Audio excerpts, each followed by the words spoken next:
There's been a huge and unexpected buff to Sage, the chamber buff is now official, and a nerf to Sova's ult. Throw all that in with a map pool rotation and patch 11.04 is looking exciting. Welcome to the new and improved SC Valorant Ranked Agent Tier List, where we will give you a breakdown of every role on every map because some agents are insanely good on some maps and absolutely troll picks on others. And just a quick shout out to all our friends in the Philippines. Congrats on your new server. We see you watching in our statistics. Thank you for your support. And speaking of statistics, 92% of you are not subscribed. If you want to stay up to date with the meta and the latest tips from Radiance and professional coaches, hit that subscribe button and turn on your notifications. Starting with the agent changes, and Sage is receiving a huge buff. She's getting increased wallcast range for Barrier Orb, going from 10 meters up to 15. And that might not seem like an impactful number at first, but that's a 50% increase. Just look at how much further away you can be to use your abilities. There's lots of locations where this makes an impactful difference as to whether or not it's a safe wall to throw, including the positions that she can play on site when anchoring, because now she can be in more standard safe positions when walling the choke point. We'll show you some of those relevant walls as we go through each map. She's getting the same treatment for Resurrection, her ult, where it's going up from 6 meters to 12 meters. Where this will mostly be an improvement is on site execs, where you can res your duelist who dove back site without needing to run a country mile to get over to res them. But ultimately, if your random teammates die in a random bad place, it's still going to be a bad place to res regardless. That's not going to change anything. And the chamber buff has officially gone live after being accidentally included into 11.02, including fixing the bug which showed the old deactivation range when equipped. This buff has been insane for chamber, and we've seen several VCT teams picking him up in the last week. Ultimately, removing the shackles off of any agent ability is going to be pretty strong. Think back to the time when Jett had no dash timer. It's not necessarily that no range restriction is broken for chamber, it's just that it frees him up to take aggressive plays and timings without giving up flank control for his team, and that's what he does best. And Sova is receiving a nerf to his ultimate in the way of a visual change. Now, it's not a direct nerf. There's no reduction in damage or size of a hitbox or anything like that. It's just the visual effects are going to obstruct your vision less and going to resolve more quickly. The effect of that is it's going to be easier for you to re-engage with your opponents after the ult dissipates. And we have a map rotation for the new season. Icebox is getting rotated out of the map pool so everyone but Viper mains can rejoice. And Abyss returns. And you know what that means. Really fast.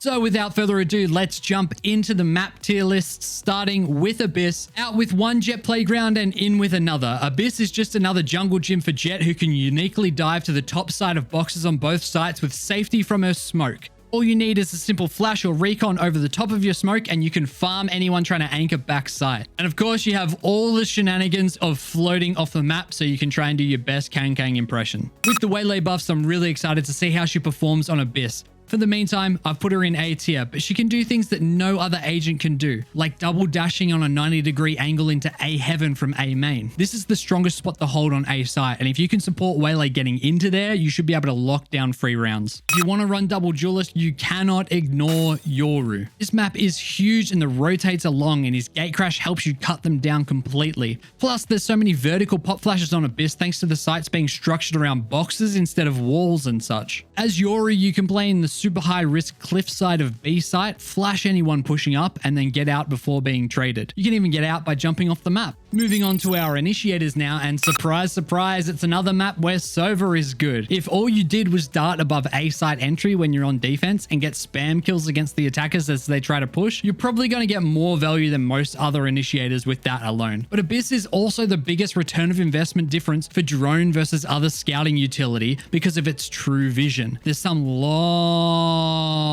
sight lines on Abyss, and our drone lets you see all the way down them like other util, including being able to fly it off the map to peek around some corners. For our controllers, and an Astra map returns to the pool. Easily Astra's strongest map in the current pool. Astra comes with a high skill floor, but if you learn the basics, it's good enough to get by. Simply having the freedom to slot yourself into any position and still be able to smoke anywhere on the map is something that no other agent can do right now. And a tip for controllers, no matter who you're playing, please use this turtle smoke on B site. It helps you with not letting your teammates get isolated in troll and lets you set up crossfires for attackers as they try and push deeper into site. Harbor has seen success at the top level, and if you're a Harbor enjoyer, Abyss is a place where you can enjoy playing him, at least until his rework comes in, which is apparently coming soon. Just make sure someone locks in another controller first. Clove is very popular right now, so that shouldn't be an issue. And moving over to Sentinels now, Chamber thrives in Abyss's massive expanse, particularly when floating around B and mid. He can make quite a lot of aggressive pushes that get your team a lot of info. And these are lanes that you do not want to push without an escape plan. Vice is an incredible anchor on Abyss. You even have a one-way flash on B site, and using your shear to make defusing awkward is always a favorite of mine. And you're probably going to see less Yoru right now than earlier in the year, so you should be able to farm teams with your wall. Cypher theoretically has some of the best setups on Abyss. With the amount of Sova floating around and how easy it is to shock dart out those trips, you'd lose a lot of value in your stalling potential. But if you're experienced on Cypher and you've got a bag of different setups, you'll do just fine. And lastly, of course, Sage. I think it's absolutely no accident that Icebox is being removed, the patch that Sage is getting buffed, and that Abyss is the map coming in. Sage was already very good on Abyss and potentially could have worked her way into the meta on this map, and this buff might be what she needs for it. You can be pretty exposed on Abyss, but now Sage can safely wall from back at a distance and get those plants down safely. For Abyss, you want to focus on agents that are good at fighting in open areas, long stalling, and breaking through stall. You'll notice a trend for the agents in S tier that like fighting in long open spaces or have no range restriction. If you're fighting to get some points in low elo, I recommend Jet. You're going to be taking a lot of duels, and Jet can give you a lot of freedom in how you can move and engage with those duels. Or Cypher for the Sentinel role, where you can farm people with just an abundance of different trips that you can throw differently every round. If you're in a 5-stack or playing Premier, consider checking out the Chamber Vice double Senti comp, which features 5 S tier agents. Abyss is personally one of my least favorite but best performing maps. Are you excited to see it return? From descending into the depths of the abyss, now we ascend into the skies for Ascent. Kicking off with our duelists, Yoru is a great pick on Ascent when you're running double Senti comps because he can flash and dive for himself, and he's fantastic for making aggressive mid plays and then falling back to support site where you have your Sentinel setups. But in more standard setups where you have more support, there are better options like Jet, who is by far the best duelist in the game for breaking open sites on attack. It's not always going to result in being top of the leaderboard, but your team needs you. It's not much, but it's honest work. And don't worry, once you get onto the defense side, you'll have lots of options to play around with. Off angles, verticality, peeking mid. With an op in your hands, you can carry the entire game. This is a great map for Phoenix, whose controller subclass really comes in handy for helping to lock down on defense. With more Clove floating around, an extra 10 seconds of smoke that deals burn damage via Blaze is more valuable than ever. And you get to bring flashes for your team without needing the support and coordination of KO, because KO is not good. Moving on to our initiators, and I know everyone is either stuck in the past or thinks they're cracks from foot, but KO is not being played the same way in ranked as it is in VZT. You should only ever be locking him if you have at least a couple of flash lineups and a duo who can play off of them. Another initiator who continually struggles on Ascent is Gecko. For some reason, you guys love picking Gecko on Ascent, and I'm here to tell you, stop. There's way too much fake value in Gecko's play cycles on Ascent, and it's so hard to get any value out of Wingman. Not only do defenders play heavy on-site post plant, the spike is often tucked behind a box, so you can't get an angle on Wingman to defuse. Trying to plant on B with Wingman is just not really worth it ever. Even using Wingmans to clear A or B main is just asking to be on the receiving end of a trap play as you try and pick him up. If you're new to the game and just playing Gecko to learn, you'll be fine, but get prepared to expand your agent pool as you start ranking up. And one agent that you might want to look into is Sova.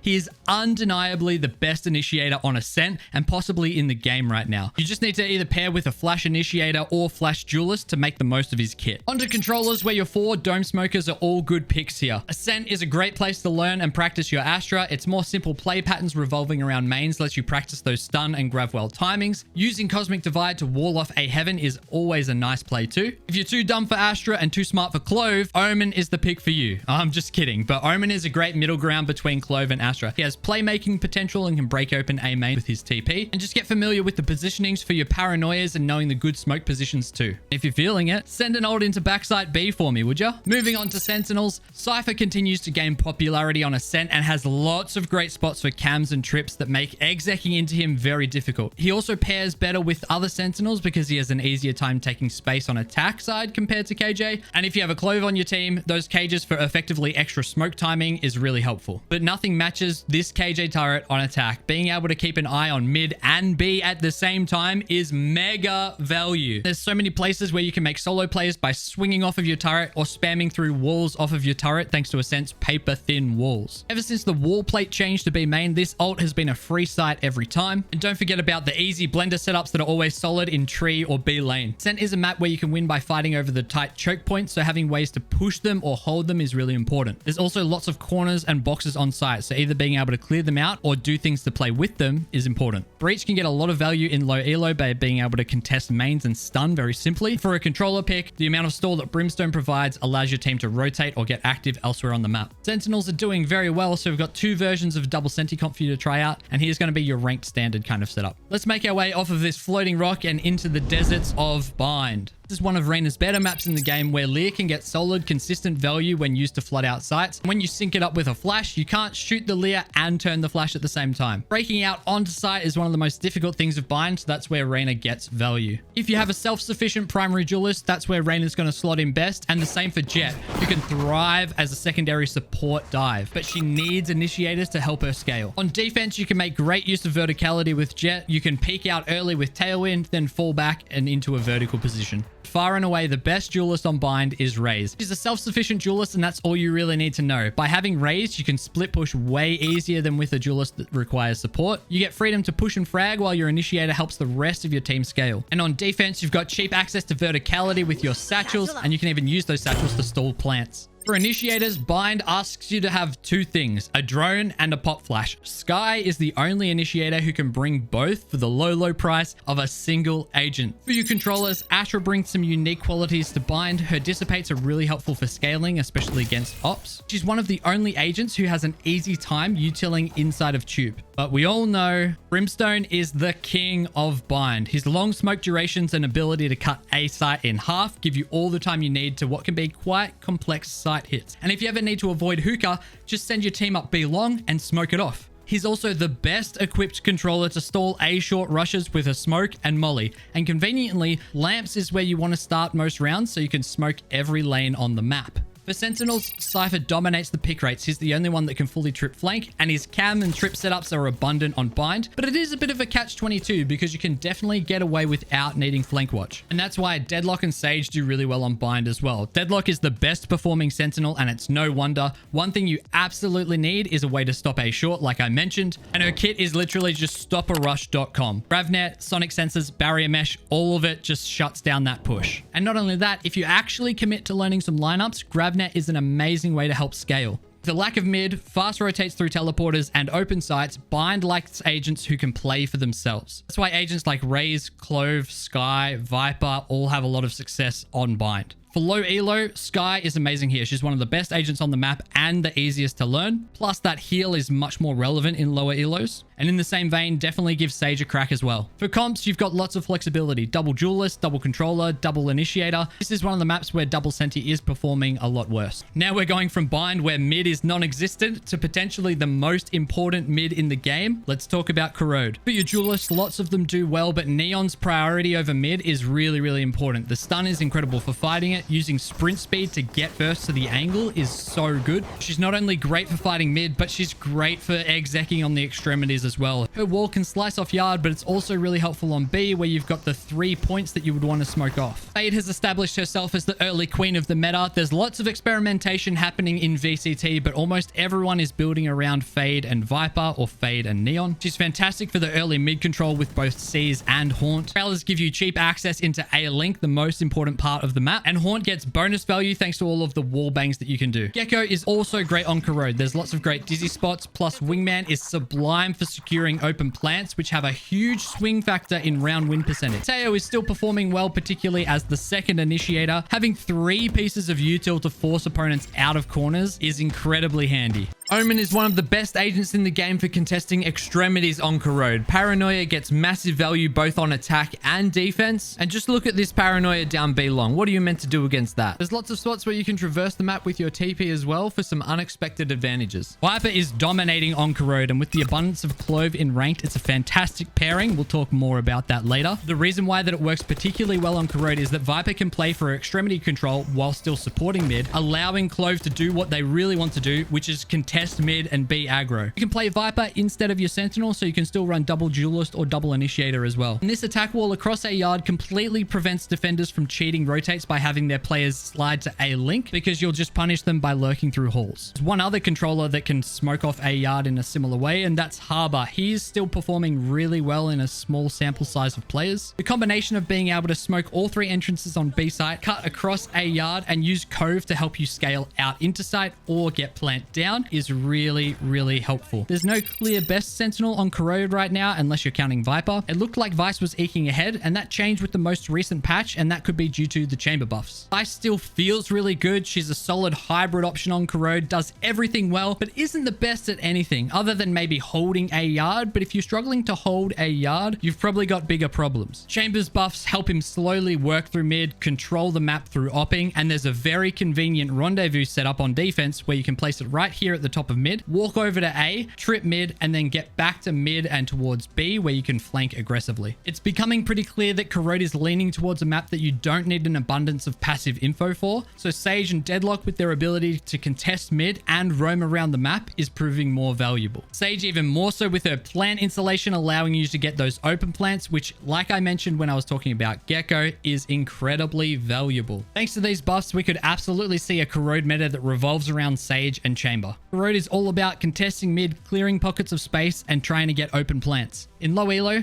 Breach and Sage are going to be good options for doing those things. Here's what's going to be best in the ranked meta, as well as two comps that focus on getting the plant down with either Harbor or Sage. Moving on now to the first of our 3-site maps in the pool, and I'm glad Haven is sticking around because agent diversity is through the roof here. As a duelist, there's 3 key factors you want to be good at. They're all defensively focused: controlling long lanes, verticality, and fast rotates. Jet is the best opping duelist and can use verticality to help control those long lanes. Neon can use her speed to control long lanes and fast rotate, and Yoru can use his gate crash to fast rotate and using his flashes to punish scaling attackers for that long lane control. For initiators, you care mostly about A lobby control. Breach is still a fantastic pick on Haven. You can get a lot of value playing around B site and being able to proactively or reactively deny the 2 key pressure points attackers want to take: A lobby and garage. By standing in A link, you can stun and follow up with drill and or flash as required for both of those spots. Sova is the best initiator on Haven. His recon for retakes is incredible and is the perfect info to support taking a lobby control and getting info at the same time. If you have an ISO on your team, don't forget that you can use Undercut to combine with a shock dart for one-hit KOs. Onto our controllers now, and similar to Breach, Omen's Paranoia gets a lot of value in the same lanes that Stun does. I swear, nobody knows how to play Omen, and so many rounds come down to Omen dying too early and your opponent's having a post-mortem clove smoke whilst your Omen is dead. Learn how to use verticality. Learn how to anchor, play in your smokes with a shotgun, where to flash for your team, and you'll start carrying your Haven games. Omen is the ultimate Swiss Army knife on Haven. Viper's seeing a little bit of play rate on Haven with some VCT teams re-popularizing her again, but buyer beware. Low to mid elo teams will probably think you're trolling when you start throwing walls like this. Nice. While this wall is incredibly good in organized play, ranked ain't organized, and your team will suffer from not being able to use it properly.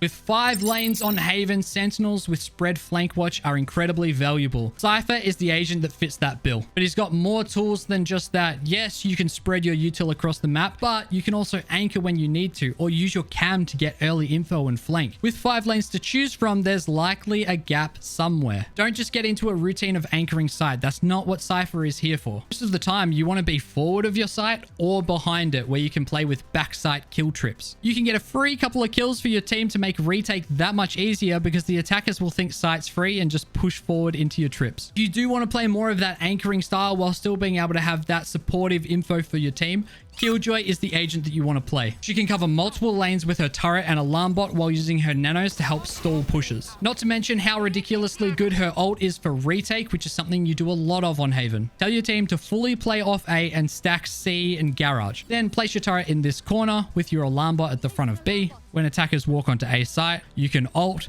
make sure they don't swing through mid or swing through into A link to destroy it, and then use this lineup to chuck a nano swarm into A long for free kills. Haven has 5 lanes and 3 sites, so you need to be able to spread yourself across the map and react to your opponents. Long-range utility and ways to get across the map quickly are key here. It's a great time to practice your Jet and Omen so you can learn how to use verticality really effectively. The Euro ISO comp dominates the meta right now in VCT, being the most picked by far, but Neon Breach is still very strong and will get a lot of value in your ranked games. And handing over to our second 3-site map, the Lotus meta could get very interesting with the Sage buffs, but she's got some tough competition to get past to break through into the meta. And here on Lotus is where you find statistically the best duo in the game. Duelists can have such a big impact on Lotus because of how the A main fight works. They're going to be leading the charge on that fight. There's two options that sit well above the rest, that's Raze and Neon. But pretty much all the other duelists thrive in a double duelist comp where you can add extra oomph to that fight.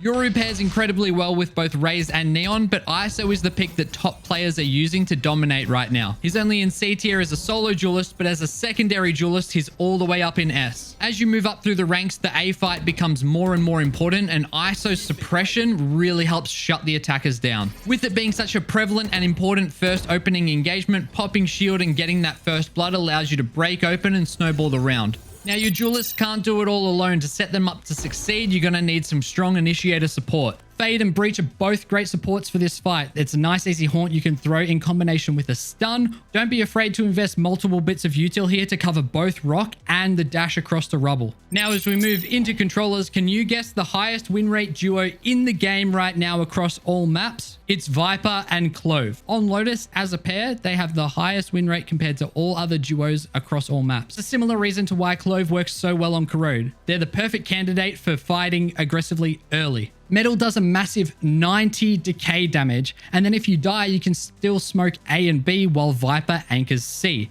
And if Viper's anchoring C, it frees up your Sentinel to play anywhere they like. So let's talk about those Sentinels. Normally, your Sentinel is stuck in C jail anchoring the site while your team has all the fun fighting A. Vice and KJ do the best job of fulfilling that role. But when you've got a Viper and potentially a Clove on your team, you have a lot more flexibility. I'd recommend Deadlock, Vice, or Chamber for insane synergy and flexibility. Chamber is a dominant pick in low elos, but loses some of his edge in higher elos due to his op lines being somewhat linear and limited on Lotus, and better players will know how to clear you out consistently. Whereas Deadlock and Vice make it near impossible to go B when paired with Viper. And the best part of it is, all of them can set up some util on C to semi-support the anchor whilst getting active elsewhere on the map, including helping to contest A with Gravnet and Rose Flash. But wait, we still need to talk about Sage. You didn't forget, did you? Sage can now wall off grass from the barrier. Yes, this gives up rubble control, but now you can play in treasure with a fair amount of comfort. And if they try and go A through tree, your B players have a much easier time rotating through Hobbit. Without control of this orb, attackers are going to have a very hard time getting into A. And check this out, you can practically wall off C-Link from the B site entry. When they said they wanted to lean into Sage being a controller hybrid, this is what they mean. You're effectively adding a third smoke to your B site exec. Lotus, having an answer for A main is incredibly important, and to complement that, you need to make sure that you're not going to get run over on C. Raze and Fade are both great picks for a low elo, especially if you have a duo and you can play them together. There's three main comps that you're going to see on Lotus: Fnatic's Viper comp, Neon Breach combos, and Paper Rex's leading the way with double duelist comps.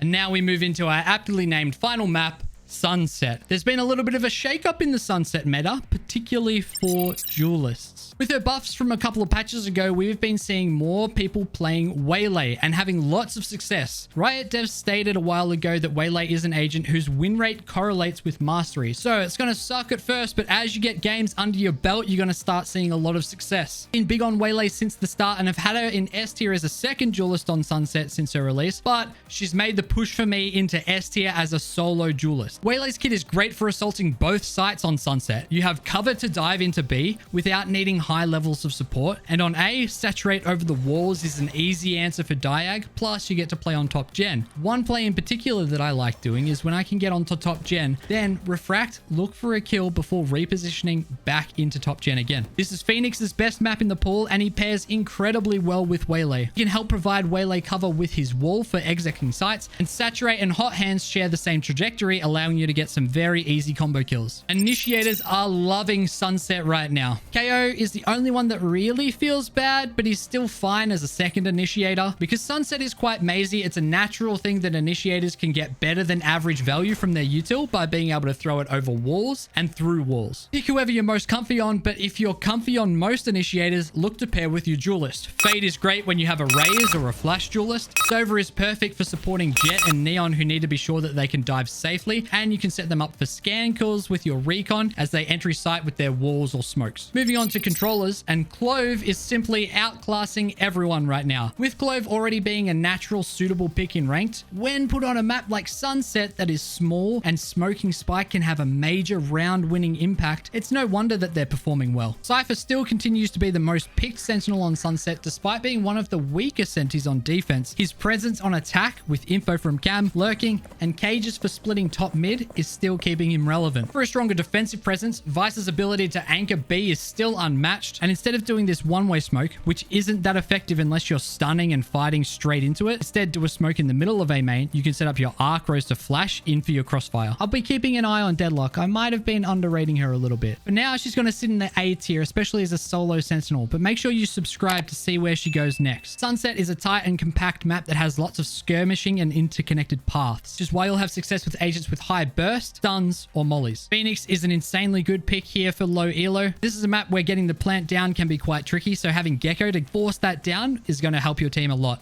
And if you're a duo, or you have a 5-stack, or you're playing in Premier, please, please, please, trust me when I say Phoenix and Waylay will stomp for you. And there we have it. That is every map covered. I hope you enjoyed. Please let us know if you agree or disagree in the comments. If you think there's any sleeper picks that we should check out and make sure we include in the next tier list. And if you want to see the best Valorant content on YouTube on time so you can rank up, make sure you hit the subscribe button and turn on those notification bells. For you guys who are already subscribed, make sure you turn them on. Thanks, guys. Until the next one, peace out.